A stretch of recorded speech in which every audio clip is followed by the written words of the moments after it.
Oh my lord. There was so much content in this episode of Apothecary Diaries. So much so that I can just envision out there in the world that there's probably a lot of you guys that are so confused at this moment in time, because here we are finally getting a lot more of those puzzle pieces that we were missing, that was trying to connect things together. And then Maomao gets the connections, but it's like, wait a minute, all of a sudden the blast from the past comes out and it's like, wait a minute, what are you doing here? And thus ends in Maomao being kidnapped again. But oh my lord, just the sheer magnitude of information that was in this one episode, that I was like blowing my mind, that I couldn't believe that they made this leap, this step, what we've been waiting for to happen, that connects what happened in season 1 to season 2. And it's just like, here's the episode we've been waiting for. And oh Lord, I can't believe it. That's not even counting Laomen, what's been going on with him, and the fact that Jinshi is taking a step back and lacking over here, catching people lacking. So yes.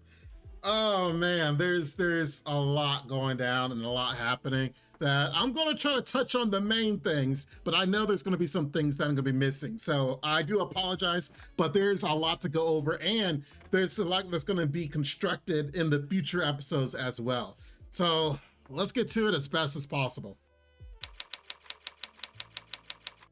So I don't know if there's going to be a lot of sections in this video, but there's so much that I definitely want to talk about that I'm going to try my best to keep it confined in a small amount of time. Let's talk about the beginning, Laomen. Seeing Laomen back in action with Maomao, that was so cute and awesome. And Laomen, he's like, yeah, I'm back in action and I already see things that need to be changed. So excuse me as I write down all the necessary things. And oh, we need to post these everywhere, so then that way people, have little warnings. And let's let the school learn how to write better by using my handwriting, and that will help their handwriting. So this dude just came back and is already knocking out several things, just one after another. And Maomao's like, man, he's just so good. If only he would help himself out.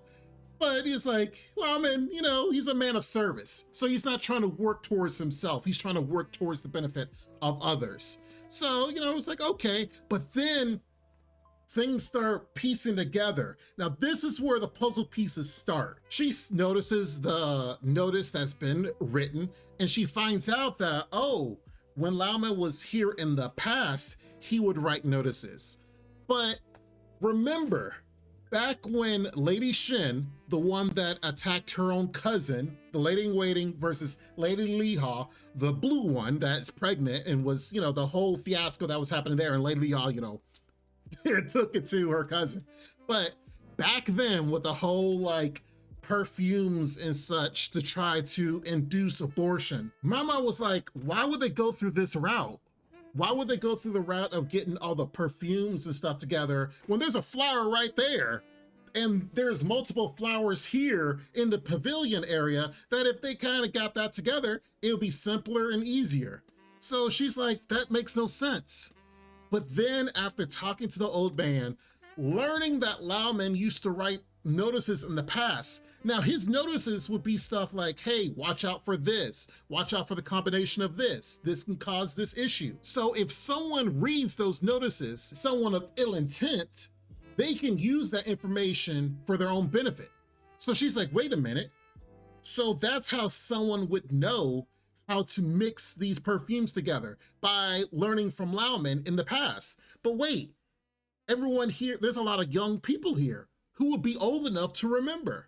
So thus, she goes to someone she knows who's older.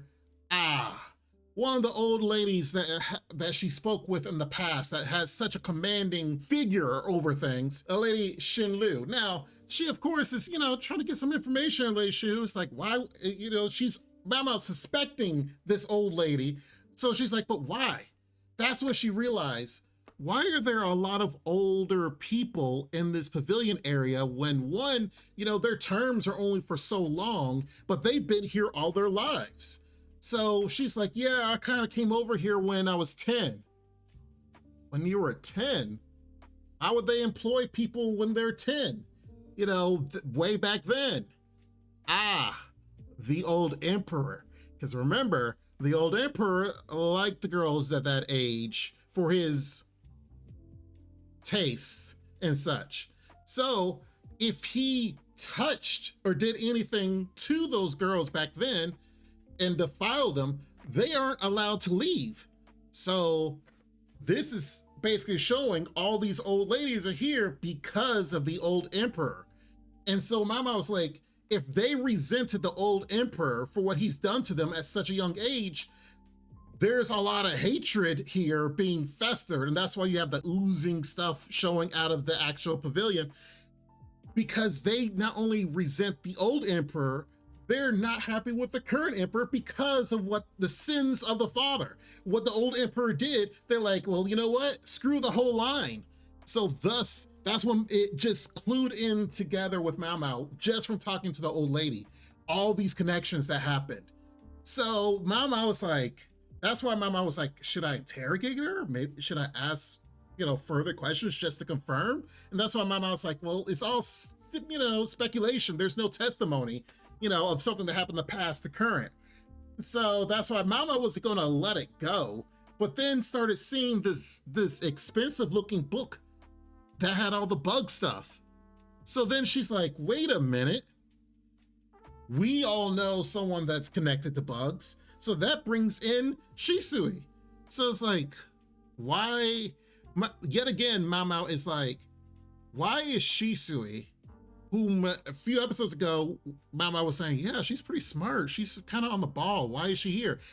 So Maomao is sitting there starting to wonder about Shisui and her intentions. Like, why can she read, write, have expensive stuff, and she's a servant girl? That doesn't make sense. And so Maomao started to get connections for Shisui, whom we've been saying there's something off about this girl. So before Maomao could start plugging in all the lines and seeing where all the dots follow for Shisui in connection to everything, that's when the blast from the past comes in and was like, well, the jig is up.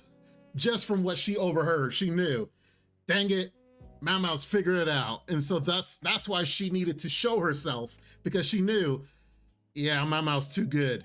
And if she had left Maomao alone, I'm sure Maomao would have been able to connect more. And if Maomao was able to leave from that spot, all she had to do was talk to Jinshi, and bam, Jinshi would be able to, start arresting all these people and would have found out probably more about Shisui, but also Sirei, who, of course, apparently, I guess she's been hiding out in that back area where they can't really, people can't really investigate and see because a lot of the older women are there. With all this has happened, we have Sirei back, Shisui as a hostage. I'm sitting there like, man, whatever. She's not a hostage, but I still think she's connected with everything, because it just so happened, oh, Shisui's right there, just so happened to be there with Sirei as a hostage. That's kind of coincidental. I'm like, you know what? Let her stab her. Do it.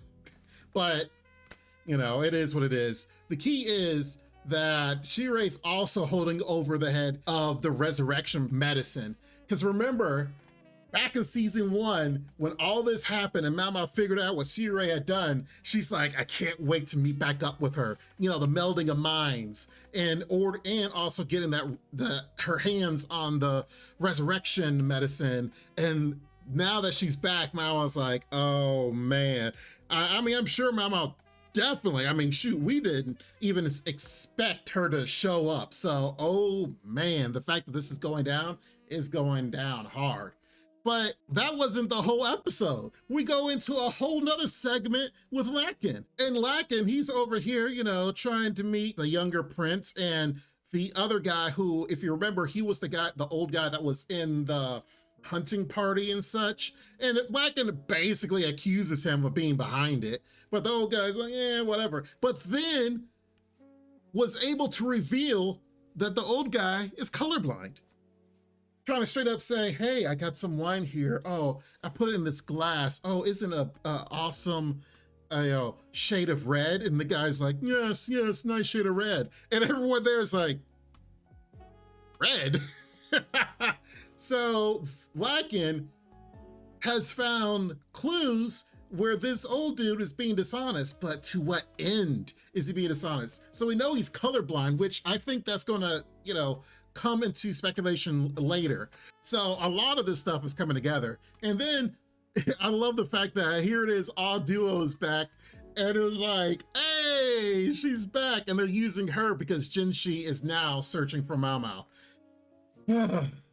This whole episode was absolutely amazing, and the fact that it's drawn so much together and so little time, like this, it was cram-packed, this episode. And I'm glad they're super advancing the story, because this is the overarching story that we've gotten from season 1 carried into season 2, and it's bringing all the separated incidences together with the whole Lady Shin and the perfume and all of that, which, is what Maomao does and what happened in the first season. The first season, caught us blind by saying, thinking that, oh, we got all these little mysteries, but then we find out in the last few episodes how they're all connected. And that's why this season I was like, my eyes, my ears, I'm being attuned to everything. And this is where it's all coming together. Maybe the fact that Sirei Shisui is connected with that one incident we saw that was just hinted for a brief moment episodes ago, saying that there was a woman from the old emperor saying that, oh, one of my children are your offspring, and then they kind of ostracize her. And that was just in a brief sentence that maybe they're all connected and they all trying to get the revenge on not only what the previous emperor had done, but what the current emperor and the concubines and all that. They're trying to end the whole line. Oh man, this is what makes this show amazing. Because yes, you can sit there and, if you're someone that just enjoys watching anime or just enjoys watching something like this, you can just sit back, relax, and just enjoy. But for those that really want to delve deep into it, that's why you guys are sitting here watching this, so that we can all just analyze it, piece it all together, take it apart, and figure everything out. Oh my Lord, I love it. I absolutely love it. And I love the show for it. Tell me what you guys think in the comments down below. Did I miss something? Did I forget something? Leave something out? Hey, let me know, because I definitely would like to discuss more about it in the comments. But remember, no spoilers, but man, I love episodes like this. I really do. If you're new here, make sure you like the video. Make sure you guys subscribe so then we can discuss more about anime like this and others here on the channel. You guys be safe, take care, and Lord willing, I will see you next time. Bye-bye for now. This ain't what you want, bitch, I'm a fucking phenomenon.